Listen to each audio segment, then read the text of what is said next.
Today, Grinding Gear Games, the developer and publisher of Path of Exile, announces the newest expansion called Heist for PC and consoles.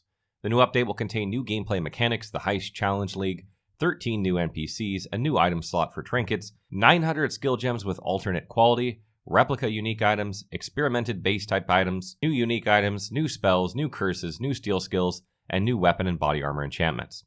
It will also bring changes and revamps to many areas of existing Path of Exile content. In this Path of Exile Heist Overview, we're going over everything you need to know about this new expansion. In Path of Exile Heist, players explore a new town called the Rogue Harbour where a criminal crew meets to conduct business. It serves as a base for all heist activities such as recruiting rogues, going on heists, and planning grand heists. In Rogue Harbour, you will meet 13 new rogues. They are NPCs, which 9 of them can join your party, fight by your side, and offer specialized talent to help you during heists. These rogues offer their service for a price, of course, and with their help, you're going to plan and execute some elaborate heists. Not all rogues will be present at start, but as you progress further through the league, more members of the crew will arrive. You can access the visually stunning Rogue Harbour by consuming a marker in town or from your hideout. There you will find Adia, the Wayfinder, who will accept your payment of markers and pay for various logistical aspects of the heist, such as opening portals to heist locations and preparing your contracts with the services of the rogues accompanying you to the facility. You can also equip rogues with different equipment to improve their efficacy during heists.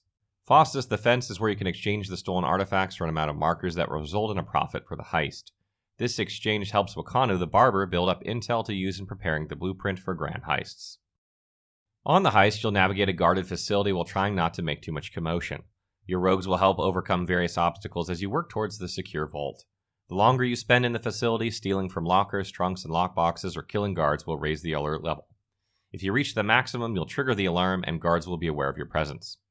If you haven't set off the alarm on the way to the vault, stealing the valuable artifact will trigger the alarm, and everyone in the facility will come for your head, and you'll have to make a mad dash to escape. If you make it out with the artifact, you can turn it in at the Rogue Harbour for payment and lay the groundwork for the ultimate goal, a grand heist. This takes place inside a sprawling facility, and while it requires a lot of preparation and many rogues to assist you, it can yield great rewards. There are new heist-specific items that drop from monsters throughout the game and can also be acquired from heists. Contracts are like maps. They are itemized world areas that each represent a heist, with each contract stating an artifact as its objective and listing the type of expertise you'll need to hire a rogue to help you with. You can craft the contracts just like maps using the regular Path of Exile currency items to modify them, upgrading their difficulty and reward, as well as tailoring their mods to your desire. And they have their own mod pool that can affect the gameplay of your heist, like more enemy life or other various modifiers. The philosophy behind the contract design is to give players access to a map-like experience before finishing the campaign and reaching the endgame maps, which is something Grinding Gear Games believes is satisfying fans' demand. Markers, on the other hand, are a currency you exchange with rogues for the various skills and services they provide. You use them to pay for most heist functions and can receive them from a heist if you're able to steal an artifact to sell back to the fence. When it comes to party play, you can run contracts with your friends without negatively affecting your own progress. In general, Heist allows you to build your own party play. The system of working alongside a crew of rogues and being able to modify their abilities and equip gear to them creates another layer of build depth. After crafting the contract the way you desire, you take it to the Wayfinder at the Rogue Harbour. There you get to choose which rogue will accompany you in the heist, and you pay their fees. Then the Wayfinder will open the portal to the heist location. Your objective is to reach the artifact in a secure vault without triggering the alarm, which can prove quite difficult with tempting reward rooms filled with chests of items laying around. Because opening these chests will raise the alert level, you'll have to be careful. The rogue assisting you can help in fighting the guards, but their primary purpose is to use their specialized skill to overcome obstacles. Their skills come in many forms like lockpicking, demolition, transportation, or disarming traps. If they are detected while performing their skills, or you make so much noise during the heist, the alarm will trigger and everyone will be alerted to your presence. If this happens, you'll have a short time to try to get to the artifact and collect any other items around. Once this timer runs out, you'll be swarmed with guards and have to make your escape. If you succeeded in reaching the artifact without triggering the alarm, you will trigger an automatic lockdown once you secure it, and you'll need to make an escape through the facility and swarming guards to escape. Players should note that anything collected within the heist is considered contraband and will be lost if you die or are unable to successfully escape the heist. You must get out with the artifact alive to be able to keep anything you've looted. This creates a high-risk, high-reward system similar to previous leagues like Blight or Metamorph. For grand heists, you'll need blueprints, which is similar to contracts and can be crafted to your desire. In addition to blueprint, you'll need intel gathered by the barber, planning, and several rogues to overcome the increased obstacles in grand heists. You'll spend a lot of markers in planning and paying rogues fees so make sure you accumulate enough by running normal heists. You can also trade blueprints with other players, so some players can sell it for a quick profit without worrying about the risk. Take the blueprint to the barber to start revealing elements of the blueprint like wings, escape routes, reward rooms, etc. And before you can execute the grand heist, you need to hire the best rogues for the job, and it might take up to 3 rogues for each wing of the grand heist. Each wing has its own alert level that will need to be managed. Part of planning your crew means ensuring that they can navigate stealthily so they don't set off the alarm, and also finding good escape routes that bypass most security forces. The final vault in grand heist holds several rewards held within glass display cases. There are many to choose from, but you'll only get to select one and will have to forego the rest. For the first time in Path of Exile's history since release, Grinding Gear Games is introducing a new equipment slot for Heist, Trinkets. It means you can equip trinkets to specialize in improving the rewards from your heist without having to compromise your build. Trinkets drop corrupted so they can't be crafted by the player. They carry some modifiers that affect the items dropped by enemies in chests, while other modifiers increase rewards you could obtain from special reward chests within a heist. For example, there is a trinket that causes some of your items to drop corrupted, modifying them unpredictably, increasing the rarity of the items you find, and giving you a chance for double divination card rewards found from chests in the heist. Another example shows some very powerful boosts to rewards. The first mod means that if, for example, you open a chest filled with currency, it will automatically turn a portion of the regal orbs you might receive for exalted orbs, which are worth a lot more. Grand Heist holds several rewards, and one of the top rewards to look for is weapon and body armor enchantments similar to the Labyrinth enchantment. Enchantments are a special type of property on an item that doesn't take up a modifier slot, so they are considered a very powerful way to improve your character. The new enchantments that affect weapons and body armor have around 15 themes of enchantments total, but there are variations on the enchantments which affect how powerful they are, like mod tiers, with many of these enchantments scaling up the magnitude of properties on the items. The top level of power provided by these enchantments is so extreme that in those cases they also come with significant drawbacks. Like adding physical modifiers have 15% increased effect, which is a huge benefit to builds with physical damage, but it comes at the heavy cost of the item having significantly increased attribute requirements. However, in another example, it's all beneficial. Having linked sockets means that you only need to roll the number of sockets without worrying about trying to link them with fusing orbs.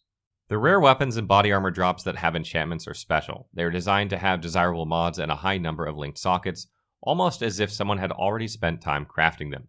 This helps ensure they are often useful immediately off the bat without requiring further crafting. This makes running grand heists more rewarding than your average league activity. Experimenters have produced replica unique items in an attempt to recreate these items of legend. They are copies that aren't quite the same as the original and are based closely on an existing unique item, and change one or more of the mods to make it function slightly differently. Replicas are appropriate for entirely different character builds, while still being heavily reminiscent of the item it is based on. There are around 100 new replica unique items, and at the end of each wing of a grand heist, players are presented with replica items as a potential reward. Replica Iron Commander Bow scales damage with strength rather than dexterity, and affects shrapnel ballista rather than siege ballista, while Replica Ambush Charge Armor causes you to gain endurance charge more often, but has life degeneration rather than regeneration. Experimented base types are another reward available from the end of grand heists. Each type of weapon have one new experimented base type, and jewelry have several new varieties of experimented base types. They each provide something quite different to conventional base item types, like a bow having a very low amount of physical damage, but instead has a high amount of built-in fire damage. The experiments within the facility you are infiltrating have gone through many successes, and when it comes to gems, they have outdone themselves.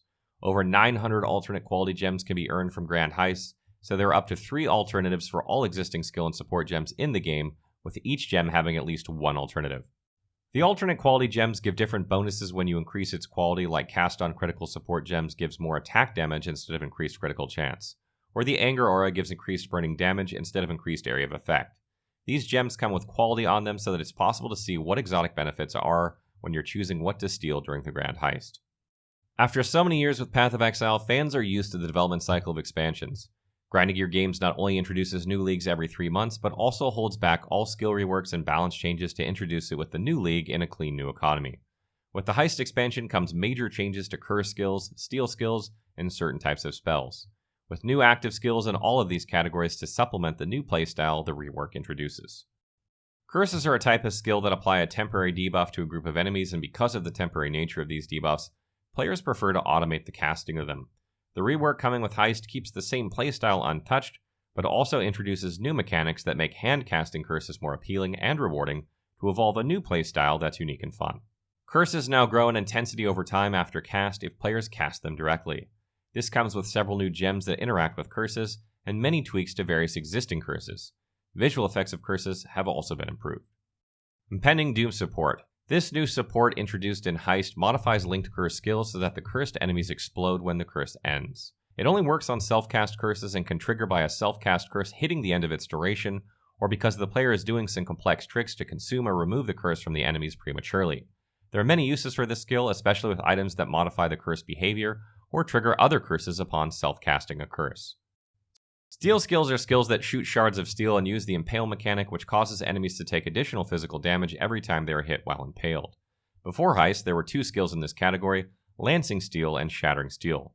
But the impale mechanic wasn't exclusive to them, so the playstyle wasn't unique. However, Grinding Gear Games is reworking the steel skills in this expansion to give the identity back to them. Steel skills have a new shard mechanic that benefits steel skills specifically. These shards can be summoned by Call of Steel, a new skill that conjures swords that burst from the ground and then explode into shards that float behind you, so they act as a form of ammunition that all steel skills can use. Call of Steel doesn't require a gem socket and is available automatically whenever you have a steel skill equipped. It also bursts the shard out of an impale enemy, dealing area damage and recovering that many shards instantly. All of the steel skills have high damage and clearing capacity if their shards are managed correctly, and the interaction that shards have with each steel skill is different. Splitting Steel is the new skill that relies on Call of Steel to create shards. It then consumes a shard to fire a single main projectile that explodes on impact, splitting into smaller projectiles to hit surrounding enemies, generating smaller explosions on impact.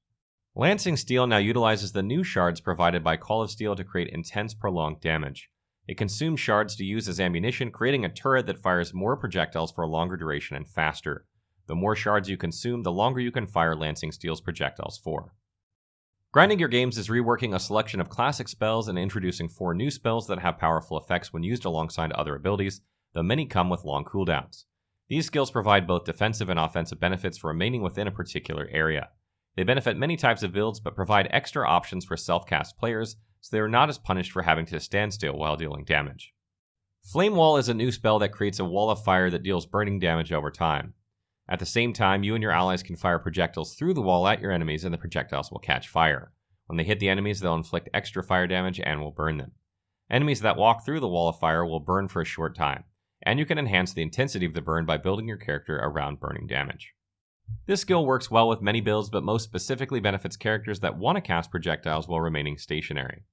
Void Sphere is a new skill that creates a black hole which slows nearby enemies and sucks them toward the void as a means to control them.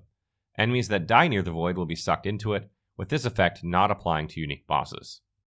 In addition to the 100 Replica Unique Items, the Heist expansion contains 25 entirely new unique items, with some being League-specific and can only drop from Heist areas. The Corpse Walker unique boots can be found in the Heist League, dropped only from some formidable foes. The Corpse Walk skill triggered by these boots creates a corpse every 0.3 seconds as you move. This is very handy for players who use corpses as part of their build, for example by raising or detonating them. The boots also reward you for consuming these corpses and provides life regeneration for simply being near corpses, which is likely to be always. Your character can keep generating corpses with the Corpse Walker boots, then casting General's Cry. This Warcry skill creates Mirage Warriors that run at enemies before using a single attack and dissipating. This provides Path of Exile players some ways to come up with absolutely crazy builds related to this unique. The Chains of Emancipation unique belt is specific to the Heist content. When you're hit by enemies, you'll have the Temporal Chains curse inflicted upon you, but if you're able to stay at full rage, you needn't worry about how this curse affects you, as the item also makes you immune to curse when at full rage. The belt also grants rage when you break the chains, which grants bonuses to attack damage, attack speed, and movement speed. This works great if you can remove the curse with items like Warding Flask, or find some other clever way to lessen the effect of Temporal Chains. This essentially means that with a little effort to remove the Temporal Chains curse, you're able to easily stay at full rage, which is a good stat for all attack builds. Path of Exile Heist launches on September 18th on PC and September 23rd on PS4 and Xbox One. Stay tuned for more Path of Exile content as we bring you more coverage and new info releases, so be sure to follow us and keep an eye on our YouTube channel. Also check out our Path of Exile builds for League Start and fully detailed guides.